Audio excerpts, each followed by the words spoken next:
நமஸ்காரம். ஒரு காலத்துக்கு பின் அவருடைய சொத்து கண்டிப்பா மகளையோ மகனையோ போய் சேரும். இருவருக்கும் சரிசமமாகவும் போகலாம். அது அவரவர் விருப்பம்.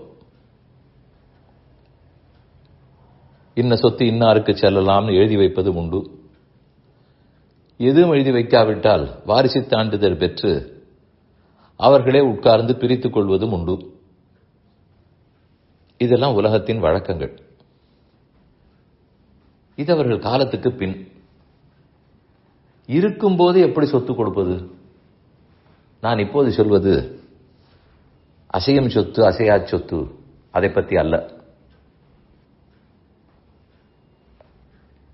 சொத்தே இல்லை என்று வைத்துக் கொள்வோம். அப்போது எதுவும் கொடுப்பதற்கு இல்லையா? நிறைய இருக்கிறது. சொத்து இருந்தாலும் இப்போது சொல்லப்போவதை தனியாகத்தான் கொடுத்தாக வேண்டும். சொத்து இல்லை என்றால் கண்டிப்பாக தனியாகத்தான் கொடுத்தாக வேண்டும். அது எது?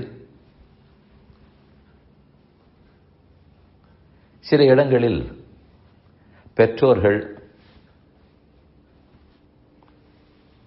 வியாபாரிகளாக இருக்கலாம்.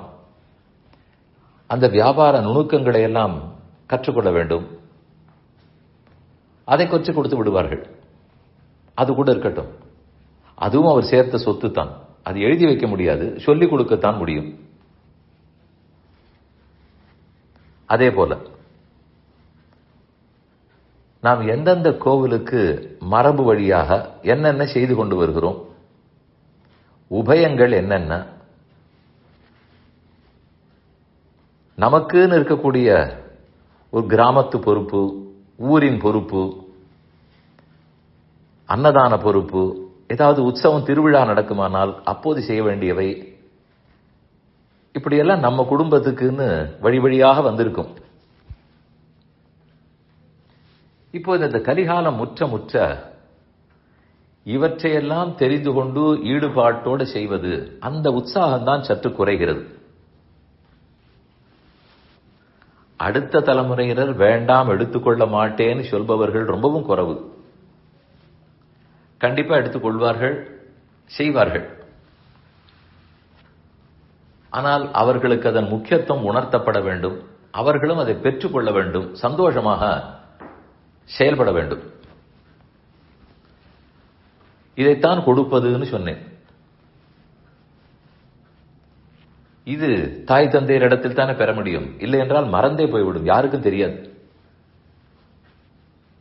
இது என்ன கல்வெட்டா வைக்க முடியும்? சிறு குடும்பம் ஏதேதோ சில தொண்டுகளை வைத்திருந்தோம். அதை விடாமல் செய்ய வேண்டும், மறக்கக்கூடாது. ஆண்டுதோறும் அங்கு செல்வது வழக்கமானால் போய் செய்துவிட்டு வர வேண்டும். அதே போல வீட்டில் என்ன பண்டிகை கொண்டாட வேண்டும், அந்த பண்டிகையின் போது என்ன சமையல் தளிகை பண்ண வேண்டும், நோன்பு சரடு இது முதலானவை எல்லாம் என்ன வழக்கம், தினப்படியே பெருமானை பூசிப்பது, அவருக்கு தளிகை பண்ணுவது, இதெல்லாம் என்ன பழக்கம், ஆச்சாரம் அனுஷ்டானம் எவை, நமக்கு யார் யார் உறவுக்காரர்கள், அதில் எதை அட்டெண்ட் பண்ண வேண்டும், யார் எப்படிப்பட்டவர்கள், இது எல்லாவற்றையும் தெரிந்து கொண்டாக வேண்டும்.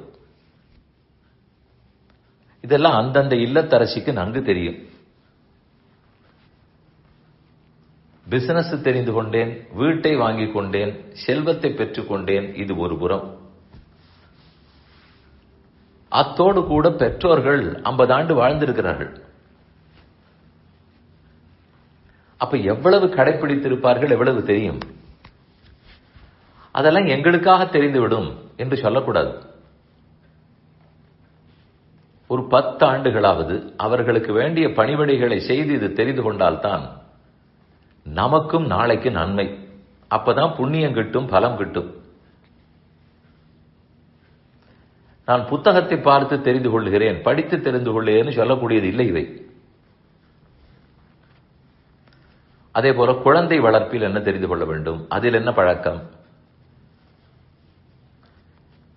அந்த குழந்தைக்கு இந்த கோயிலுக்கு கூட்டி போவது இத்தனை வயசுக்குள் கூட்டி போக வேண்டும், திருப்பதிக்கு போய் மொட்டை அடிக்க வேண்டும், இதெல்லாம் வைத்திருப்பார்கள்.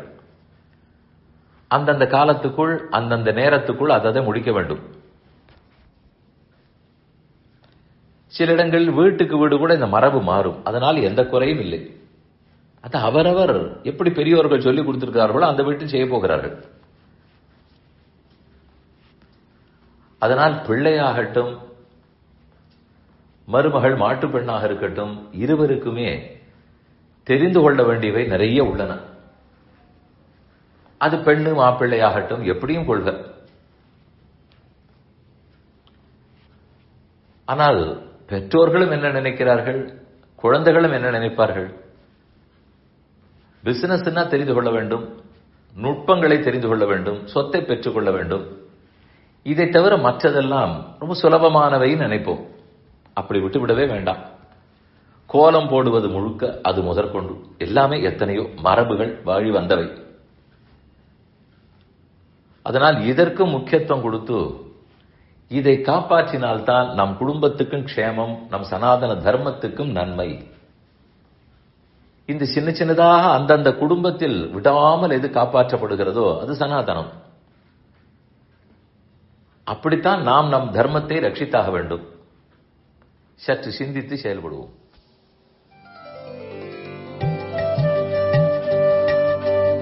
இந்த என் பணி ஆடியோவை உங்களுக்காக வழங்கியவர் வேலுக்குடி ஸ்ரீ கிருஷ்ணன் சுவாமி. இந்த ஆடியோவை தினமும் உங்கள் மொபைலில் பெற கிஞ்சித் என் பணி KINCHITENPANI என்ற ஆப்பை கூகுள் பிளே ஸ்டோரிலோ அல்லது ஆப்பிள் ஐ ஸ்டோரிலோ டவுன்லோட் செய்து கொள்ளவும். தினம்தோறும் இது போன்ற உபன்யாசங்களை கேட்டு மகிழவும்.